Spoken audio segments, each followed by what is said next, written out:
Bonjour, je vais vous parler des baux ruraux et de la possibilité pour une partie d'obtenir la requalification d'un contrat de commodat en un bail rural soumis au statut. Il n'est pas rare que deux viticulteurs ou deux agriculteurs décident de procéder à une mise à disposition de terre à titre gratuit dans le cadre d'un commodat, pour des raisons qui tiennent à des arrangements personnels, à des arrangements familiaux, économiques, d'entreprise, dans un contexte particulier, et puis avec le temps, avec le saut d'une génération, avec l'évolution des conditions économiques, avec l'évolution des exploitations des uns et des autres, sachant par ailleurs que le propriétaire peut ne pas être lui-même exploitant d'ailleurs, eh bien il va se produire qu'à un moment ou à un autre, le statut de prêt va être remis en question, et notamment parce que le bénéficiaire dira « mais moi, j'entends obtenir le statut, j'entends obtenir le droit au renouvellement, la pérennisation de ma présence sur place, et je ne veux plus rester soumis à la précarité d'un contrat de commodat susceptible d'être remis en cause à tout moment, si tel a été le cas à l'origine ». Ça peut aussi être une réaction de la part du bénéficiaire à une demande du propriétaire de restituer les terres et qui va se défendre en disant « non mais vous ne pouvez pas me mettre dehors parce que en réalité notre accord c'était un bail à ferme ». Alors comment cela est-ce possible, à quelles conditions et avec quelles conséquences? C'est ce que nous allons voir.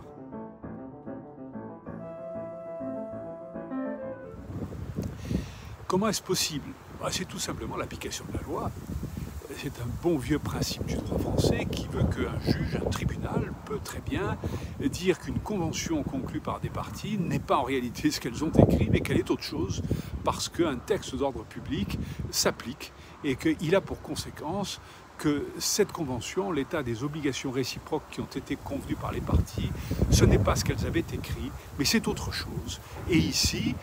bien c'est l'article L411-1 du Code rural et de la pêche maritime qui s'applique, et qui vient dire que dans la mesure où il y a mise à disposition de terres à usage agricole dans le cadre d'une exploitation et aux fins d'une exploitation agricole avec une contrepartie onéreuse, le statut des baux ruraux s'applique de plein droit sans que les parties ne puissent y déroger, et quand bien même elles auraient écrit que leur accord était autre chose, et particulièrement pour ce qui nous intéresse ici, un commodat. Alors ce principe étant posé, nous allons voir quelles sont les conditions de son application et quels en sont les effets, avec ce petit éclairage complémentaire qui va vous permettre, à l'aune de cet exemple, de comprendre quelle est la démarche du juge et quelle est la problématique de la preuve en matière judiciaire.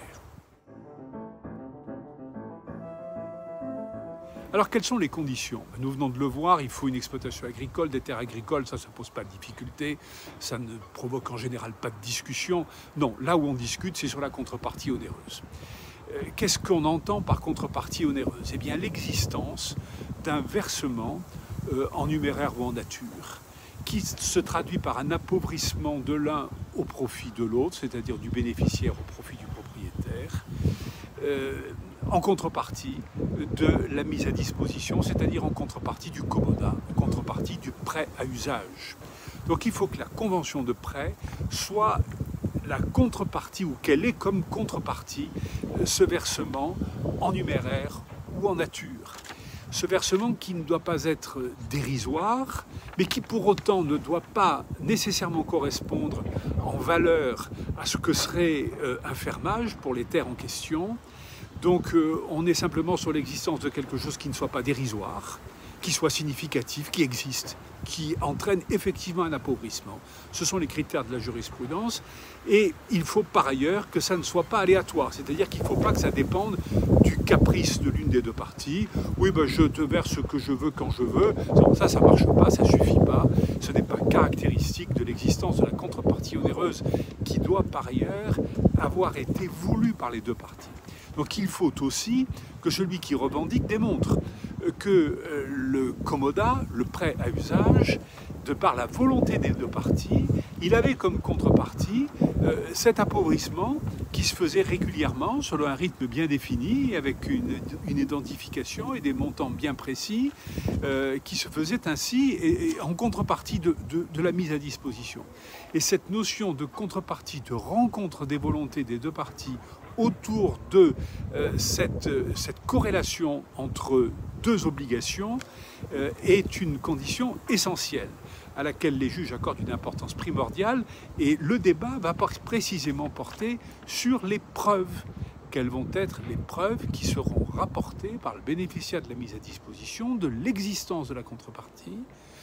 de sa consistance et du fait qu'elle était bien voulue par les deux parties comme étant cette contrepartie de la mise à disposition qui en elle-même n'en contenait pas la stipulation, puisque par définition le prêt à usage il est gratuit.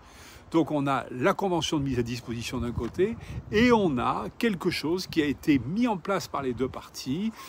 comme étant manifestement et de manière certaine la contrepartie du commodat et qui donc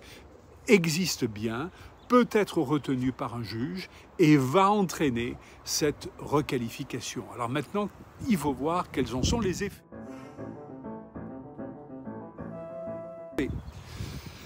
Les effets sont que le bénéficiaire de la mise à disposition se retrouve donc titulaire d'un fermage.